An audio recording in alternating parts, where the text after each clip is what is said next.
Masih di Belajar Islam, kita akan lanjutkan perbincangan kita tentang bagaimana membangun kesetaraan dan budaya saling di dalam keluarga. Ini tantangannya sekali lagi cukup berat karena sudah begitu mendarah daging gitu, siapa melakukan apa selama ini. Tapi alangkah indahnya ketika situasi di dalam keluarga seperti yang tadi digambarkan gitu ya, saling gitu. Ini tantangannya berat, gimana ya Bu kira-kira? Saya kira pada prinsipnya sih sebetulnya pekerjaan apapun kalau dilakukan bersama itu insya Allah lebih ringan kan seperti itu. Nah, momen bulan Ramadan ini kan menurut saya ada satu efek sosial yang juga positif ya. Misalnya tradisi berbuka makan di saat yang sama dan di tempat yang sama itu kan bagi banyak keluarga kadang sulit sekali. Iya. Tapi di bulan Ramadan ini kita punya kesempatan untuk makan bersama pada saat berbuka puasa, kemudian makan bersama pada saat sahur. Nah, momen yang istimewa ini menurut saya juga menjadi istimewa untuk mengajarkan bagaimana membangun relasi yang setara antara laki-laki dan perempuan, baik sebagai suami istri, sebagai ayah dan ibu, maupun sebagai kakak dan adik ya.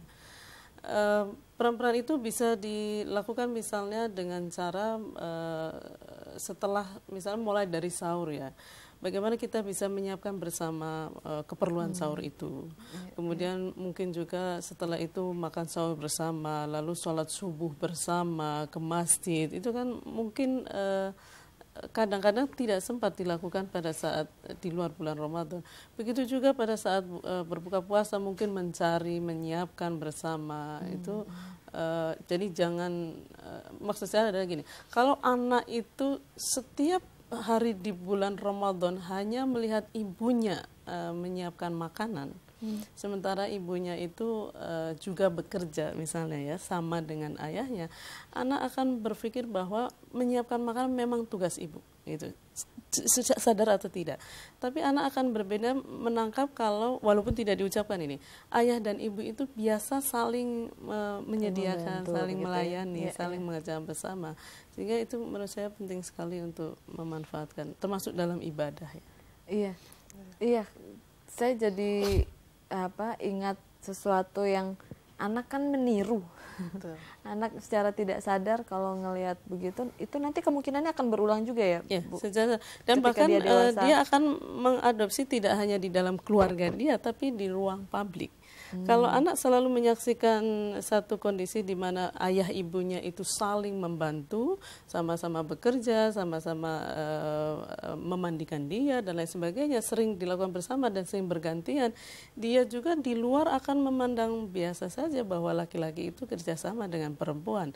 Tapi kalau selalu lihat potret di mana ibunya melayani, maka dia di luar rumah, di kantor, mungkin di wilayah publik, dia akan melihat bahwa perempuan memang tugasnya adalah melayani laki-laki. Itu yang harus dipikirkan secara panjang.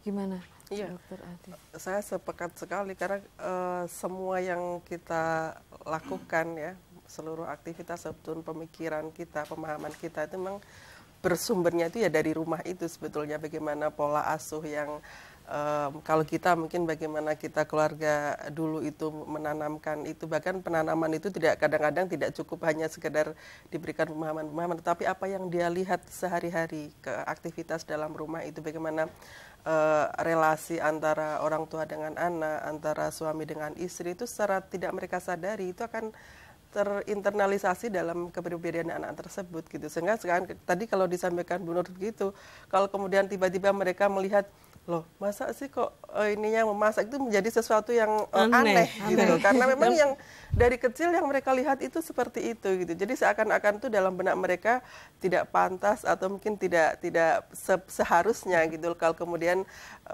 orang tua mereka, bapaknya misalkan itu kemudian ikut terlibat membantu dalam pekerjaan-pekerjaan yang ada di rumah gitu.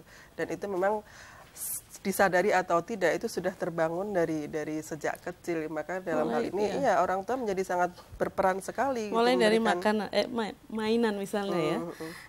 Orang tua pada umumnya kalau anak laki-laki itu main masak-masakan, Itu agak khawatir, aduh jangan-jangan anak laki-laki saya nanti seperti perempuan Karena jadi, memasak. karena main masak-masakan, sehingga sebenarnya tidak mengherankan kalau laki-laki begitu dewasa masuk dapur itu dia canggung satu.